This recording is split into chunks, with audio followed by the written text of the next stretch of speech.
शायद से आप लोग को पता होगा कि आईपीएल का खिताब 18 साल बाद बेंगलुरु ने जीता। और आरसीबी के फैंस के लिए, आरसीबी के प्लेयर्स के लिए और आरसीबी के ऑनर के लिए इससे बड़ा दिन नहीं हो सकता था, क्योंकि हर साल आरसीबी की टीम पे एक नया धब्बा लगता था। 1 धब्बा, 2 धब्बा, 3 धब्बा, टिल नाउ 17 धब्बा, बट 18वां धब्बा नहीं लगा। और इस धब्बा ना लगने के बाद आरसीबी की टीम खुश हुई, आरसीबी के फैंस बहुत खुश हुए और एक विक्ट्री परेड के रूप में अपने जश्न को एंजॉय करने के लिए उन्होंने प्लान बनाया। लेकिन शायद मैं तो ये कहता हूं कि इस बार भी आरसीबी हार जाती, इस बार भी आरसीबी हार जाती तो हमारी दिव्यांशी, हमारी भूमिका, हमारी शिवलिंग, हमारा प्रज्वल, हमारा श्रवण, हमारा मनोज और भी बहुत नाम है, 11 नाम है, शायद ये हमारे बीच होते, इनके परिजन खुश होते। लेकिन आज आरसीबी फिर से पनौती हो गई। मैं खुल के बोलूंगा कि आरसीबी फिर से पनौती हो गई। 17 साल में ये किताब नहीं जीती, बहुत अच्छी बात थी। 18वां साल में जीती, बहुत बुरा हुआ। उस जीत की खुशी हर फैंस को दर्द दे गया।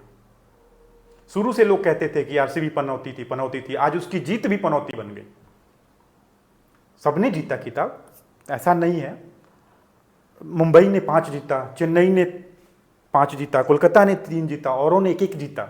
17 बार किसी ना किसी ने किताब जीता, बट बेंगलुरु ने नहीं जीता।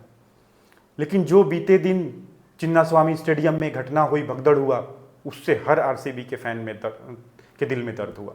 वो स्लीपर, वो शूज जो इस भगदड़ के बाद उस स्टेडियम में दिख रहे थे, वो चीख चीख के चिल्ला रहे थे कि शायद ये जीत नहीं हुई होती।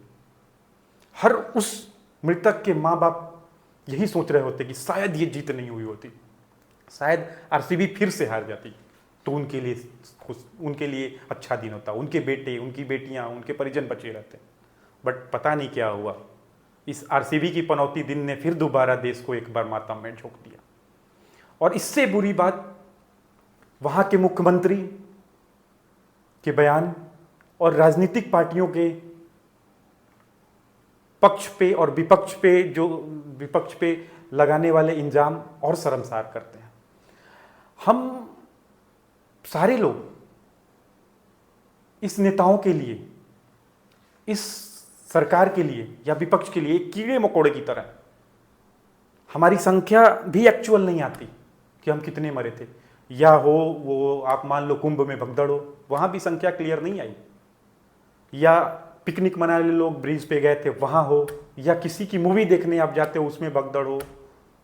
ये ऐसे ऐसे भगदड़ों में हमारे नंबर्स बस काउंट होते हैं और वो भी क्लियर नहीं आ पाते। और 1 लाख रुपए, कोई 10 लाख रुपए मुआवजा देके ये दर्शा देता कि हमने सहानुभूति दी, हमने आपके परिजनों को आर्थिक मदद किया। अरे आर्थिक मदद करने से जिसकी 1 औलाद है, 2 औलाद है, जिनके बेटे हैं, बेटियां हैं, उनको तो वापस नहीं दिया आपने ना। तो शायद ये जो 30,000 35,000 चिन्नास्वामी स्टेडियम की कैपेसिटी वाले स्टेडियम में 3 से 4 लाख लोग जाते हैं, तो वहां की गवर्नमेंट को नहीं पता। पुलिस के कहने के बाद भी आप विक्ट्री परेड कराते हो। पुलिस ने उसी दोपहर में बोला था कि यहाँ पे जनसंख्या बहुत ज़्यादा हो जाएगी लोगों की, तो विक्ट्री परेड ना कराएं, ये बेहतर होगा हमारे लिए, हमारे कंट्रोल से बाहर चीज़ें चली जाएंगी।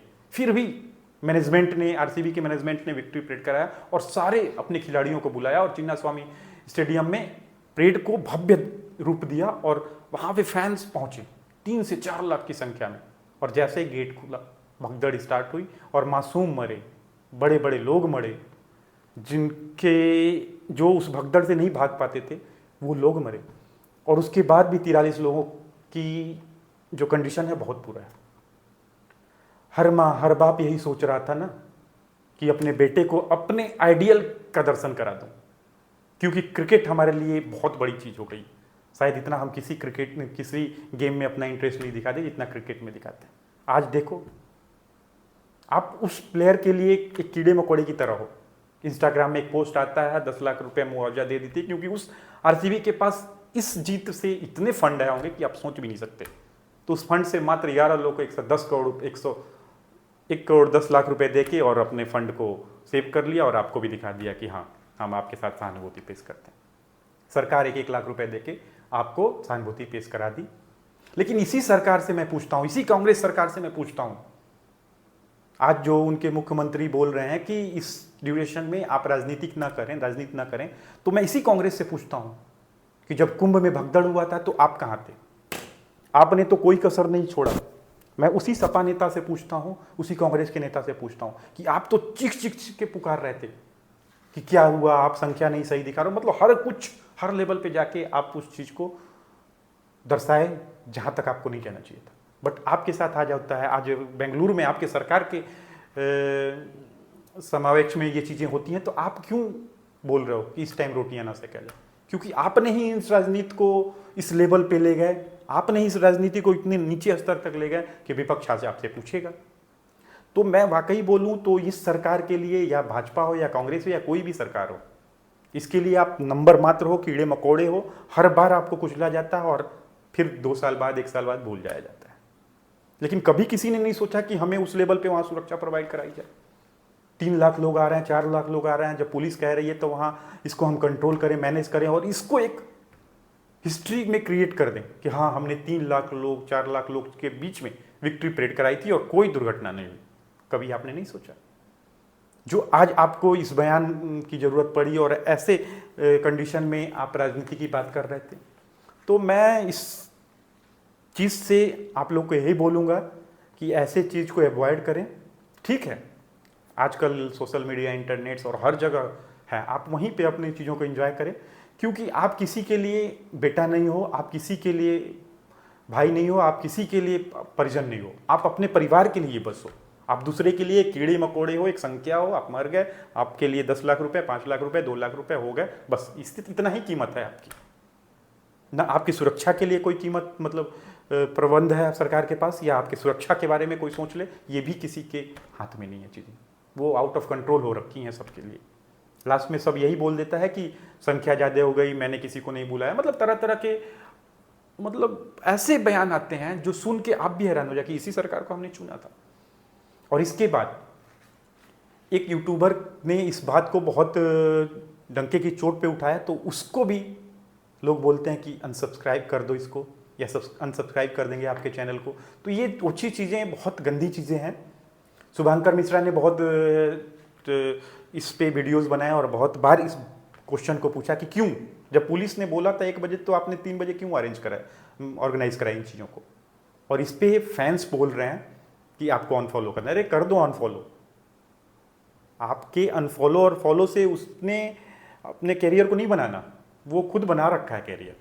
आप यहाँ नहीं करोगे, वो कहीं और कुछ कर लेगा, उसके पास कैपेबिलिटी है, वो कहीं कुछ कर लेगा। बट आप सोचो ना, आप ही जैसा फैन वहाँ गया था और उसने अपनी जान दे दी, लेकिन उसको कोई नहीं पूछ रहा, और आज आप बड़े फैन हो रखे हो।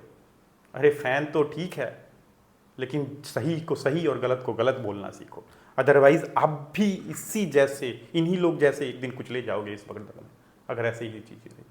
तो मैं इन चीज़ों को लेके अवॉइड करूंगा कि ऐसे भीड़ भड़ाके में आप ना जाएं। ठीक है, जाइए, अच्छी बात है, हर चीज़ को एंजॉय करिए, बट कंट्रोल में, क्योंकि सरकार के ऊपर न मेरा भरोसा ना आपका भी नहीं होना चाहिए, क्योंकि सुरक्षा एक लेवल तक दे सकती है सरकार, बट इन भगदड़ों को लेके पॉलिटिक्स ही हो सकता है, आपकी लाशों पे पॉलिटिक्स ही हो सकता है।